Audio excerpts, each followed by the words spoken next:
dela, que é o Davidson Figueiredo versus Brandon Moreno, que eles acabaram fazendo aquela luta, aquela primeira luta entre eles, que os dois acabaram de voltar de um evento que eles tinham lutado, acho que 22 dias, se não me engano, então foi bem em cima, assim. Davidson relatou depois que ele teve problemas de saúde, teve alguma coisa no intestino dele ali, que ele passou mal, mas ele não quis deixar o evento sem aquele cinturão, que era pay-per-view e tudo, né? Davidson não queria deixar o evento na mão, né, e largar o pay-per-view, então ele não quis salvar o evento, né? Eu, ganhando pay-per-view, eu lutaria até sem as pernas. Mas, claro que o Davidson mandou bem demais nessa luta, mas não entregou, segundo ele, tudo que ele poderia. Mas foi uma luta bem dividida, no entanto, foi um empate, e agora teremos uma versão revista dela, já com os dois com o Kemp completo. Espero que, chegando lá no dia da luta, ambos estejam mais próximo do 100% possível, que 100% ninguém tá. É uma luta bem interessante. Fertita, o que a gente pode esperar dessa luta aí, que é a segunda edição de Figueiredo versus Moreno? Olha, Davi, a categoria dos moscas dificilmente proporciona lutas ruins, né?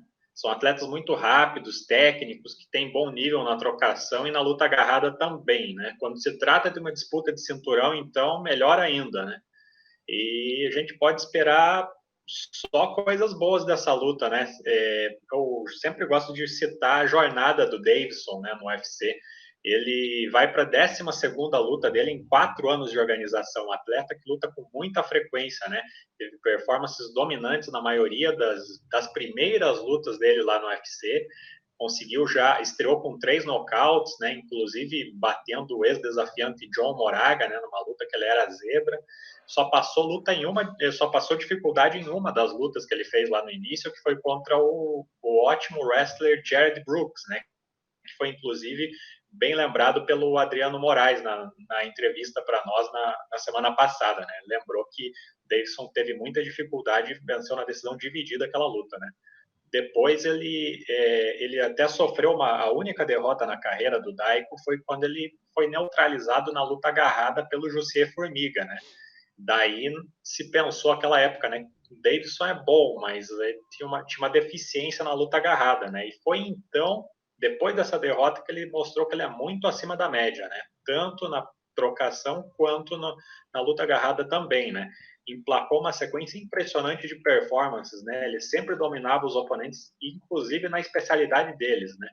Ele atropelou o Pantoja na trocação, finalizou o Tim Elliott, e depois deu 2 surras no Benavides, né, para conquistar a cinta. Precisou bater 2 vezes, porque na primeira ele nocauteou, mas não tinha batido peso, e teve uma revanche, e na segunda ele deu vários knockdowns no Benavides, antes de conseguir ser o primeiro a finalizar o ex-desafiante, né.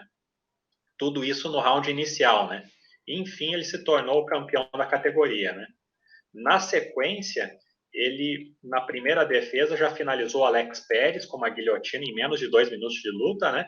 E não satisfeito, retornou ao octógono, como você falou, né? Apenas 3 semanas depois para enfrentar o Brandon Moreno, né? Que garantiu um title shot lutando nesse mesmo evento, nocauteando o Brandon Royval.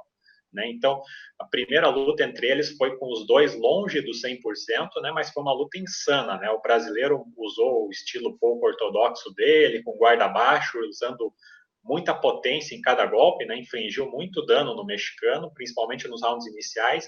Depois, o mexicano mostrou a resiliência dele e conseguiu equilibrar a luta, né? O Davidson ainda perdeu um ponto por desferir um golpe baixo, e no terceiro round, e deu um tom dramático para a luta, e o mexicano conseguiu emparelhar ali, vencendo um round até 2 na pontuação de 2 dos juízes lá, e a luta acabou num empate majoritário, né, que foi muito bonito de se ver, né? Para essa revanche agora, com ambos fazendo um corte de peso menos sacrificante, né, veremos quem vai conseguir impor o jogo, né? Se é o brasileiro que vai conseguir fazer valer o estilo caçador dele, né? Com punch descomunal, com a versatilidade dele no jiu-jitsu também, né? Tá estrangulando todo mundo.